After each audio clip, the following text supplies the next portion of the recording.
nouveau plan provincial de prévention de la délinquance pour 2025 à 2028. C'est ce qui a été présenté ce matin à la province sud.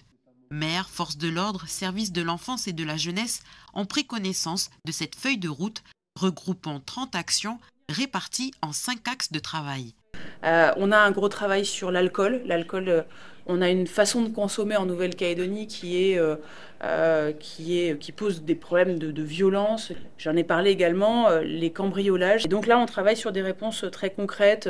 On travaille sur une appli pour dire qu'on est en danger. On travaille sur l'identification des plaques d'immatriculation pour pouvoir retrouver le plus rapidement possible les véhicules qui ont été volés.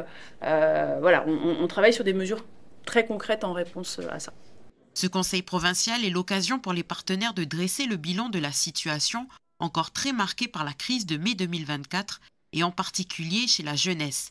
Près de 3 vols avec violence sur 10 sont causés par des mineurs. Alors il est impératif de s'occuper de ces jeunes qui sont anormalement déscolarisés, qui basculent très vite vers l'errance, vers la délinquance.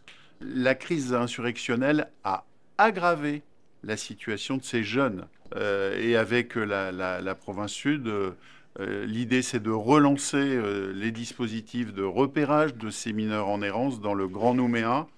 Et là, c'est la responsabilité de tous. Alors des élus, des maires en première ligne, mais c'est la responsabilité aussi des familles, c'est la responsabilité des établissements scolaires, c'est la responsabilité de chacun. Les mineurs que l'on retrouve également dans les violences intrafamiliales qui ont augmenté de 12% sur les 6 premiers mois de l'année 2025. Un phénomène nouveau, c'est la hausse de la part des mineurs touchés par ces violences intrafamiliales. Ça concerne bien sûr les femmes, mais aussi des mineurs au sein de la sphère familiale. Autre fait marquant, ce que le haut-commissaire appelle la délinquance d'appropriation. Ça reflète sans aucun doute une paupérisation croissante avec des vols qui portent aujourd'hui sur de la nourriture.